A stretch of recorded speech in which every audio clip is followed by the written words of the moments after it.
കൃഷ്ണ ജ്യോതിഷാലയത്തേർക്കും സ്വാഗതം.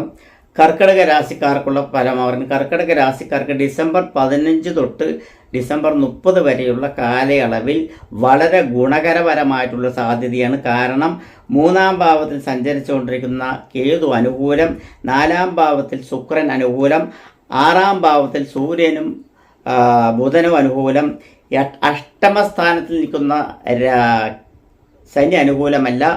അതേ സമയത്ത് രാഹു 9-ൽ നിൽക്കുന്നത് ഗുണം തന്നെയാണ്.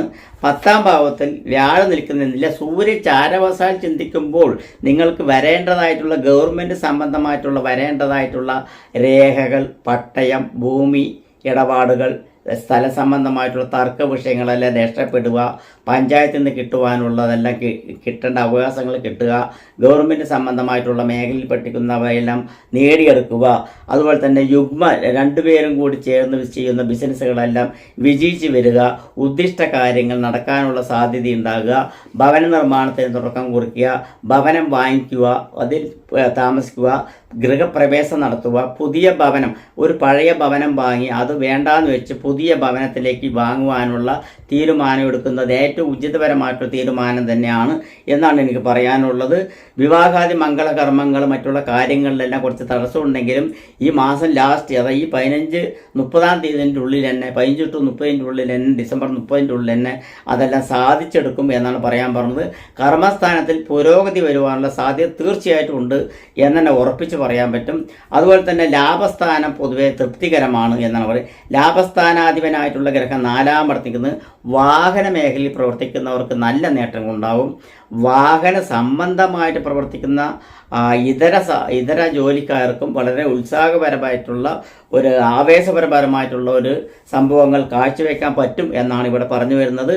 അതുകൂടാതെ തന്നെ പൂർവ്വീക സ്വത്തുക്കളെല്ലാം പങ്കുവെക്കുവാനുള്ള സാധ്യതയുണ്ട് എന്ന് ഉറപ്പായിട്ടും പറയാം. അനാരോഗ്യ പ്രശ്നമുള്ളവർക്കെല്ലാം കുറച്ച് സമാധാനം കിട്ടും എന്നതിൽ യാതൊരു സംശയമില്ല. മുട്ടുവേദന, ഇടുപ്പ് വേദന, കാൽമുട്ട് വേദന, അല്ലെങ്കിൽ തോളുവേദന, വയറുവേദന, മൊത്തത്തിൽ വേദന സംബന്ധമായിട്ടുള്ള അസുഖങ്ങൾ ചിലപ്പോൾ ഉണ്ടാകും. അത് കാര്യമാക്കാതെ അതിനുള്ള മരുന്നുകൾ കഴിച്ച് സംതൃപ്തനായിട്ട് മറ്റുള്ള തൊഴിലുകളിൽ പ്രവേശിക്കുക. വിദേശവാസം, വിദേശ തൊഴിൽ, വിദേശ പഠനം, അങ്ങനെയുള്ള കാര്യങ്ങളിലെല്ലാം ഇപ്പോൾ ഉചിതപരമായിട്ടുള്ള തീരുമാനം എടുക്കുന്നത് നല്ലതാണ് എന്നാണ് പറഞ്ഞു വരുന്നത്. പുതിയ ഭവന നിർമ്മാണത്തിന് തുടക്കം കുറിക്കാൻ പറ്റിയ ഒരു സമയം തന്നെയാണ് ഈ 15 ദിവസത്തിൻ്റെ ഉള്ളിലുള്ളത്. നല്ല നല്ല മുഹൂർത്തങ്ങൾ ഇതിൻ്റെ ഇടയിൽ വരുന്നുണ്ട്. ആ മുഹൂർത്ത വിശേഷങ്ങൾ കൂടി ഇനി അടുത്ത ഇതിൽ ഞാൻ ഉൾപ്പെടുത്തും എന്നുള്ളത് ഞാൻ പറയുന്നുണ്ട്. ഓരോരോ മുഹൂർത്തത്തിനും ഉള്ള ഓരോരോ സമയങ്ങളും എല്ലാം ഉൾപ്പെടുത്തണം എന്ന് തീരുമാനിക്കുന്നുണ്ട്. അതുകൂടാതെ തന്നെ ഭാര്യ ഭർത്താക്കന്മാർ തമ്മിൽ ചിലപ്പോൾ കലഹങ്ങൾ ഉണ്ടാകാനുള്ള സാധ്യതയുണ്ട്. അതെല്ലാം സോൾവ് ഇരിക്കേണ്ടത് ഭാര്യമാരാണെന്ന് പറയുന്നത് സ്ത്രീകളാണ് കൈകാര്യം ചെയ്യേണ്ടത്. ആ സ്ത്രീകൾ കൈകാര്യം ചെയ്യുന്നത് മൂലം തന്നെ കുടുംബത്തിൽ കുറച്ച് സമാധാനം കൈവരിക്കും എന്ന് പറയാനുള്ള സാധ്യത കൂടി ഈ അവസരത്തിൽ ഞാൻ പറയുകയാണ്. പ്രത്യേകിച്ച് രാഷ്ട്രീയക്കാർക്ക് ഗുണാനുഭവങ്ങൾ വരും. സിനിമാ മേഖലയിൽ പഠിക്കുന്നവർക്ക് വത്യതന്ത്രന്മാർക്കും സേനാധിപത്യം വഹിക്കുന്നവർക്കെല്ലാം വളരെ വളരെ ഗുണകരമായിട്ടുള്ള ഒരു അനുഭവമാണ് ഇപ്പോൾ ഉള്ളത് എന്ന് തന്നെ പറയാം. അതുപോലെ തന്നെ ഇവർക്ക് പൊതുവെ രാശിപ്രകാരം ചിന്തിക്കുകയാണെങ്കിൽ ഭൂമി ലാഭം വന്ന് ചേരുവാനുള്ള സാധ്യതകളെല്ലാം കൂടുതലായിട്ട് തന്നെ കാണുന്നുണ്ട് എന്നാണ് പറയുന്നത്.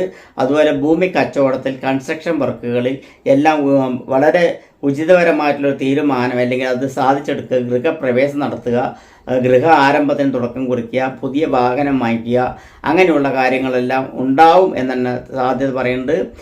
മനസ്സിനിണങ്ങിയ വധുവിനെ കിട്ടുവാനുള്ള യോഗമുണ്ട്. മനസ്സിനിണങ്ങിയ വസ്ത്രം കിട്ടുവാനുള്ള യോഗമുണ്ട്. മനസ്സിനിണങ്ങിയ ഇഷ്ടഭോജനം കിട്ടുവാനുള്ള സാധ്യതയുണ്ട്. മനസ്സിനിണങ്ങിയ, മൊത്തത്തിൽ പറയുകയാണെങ്കിൽ അവനവൻ്റെ ഇഷ്ട അനുഷ്ഠാനങ്ങൾക്ക് ഉള്ള ഒരു സമയം കൂടിയാണ് ഈ ധനുമാസം 15 തൊട്ട് 30 എന്ന് പറയുന്നത്. നമസ്കാരം.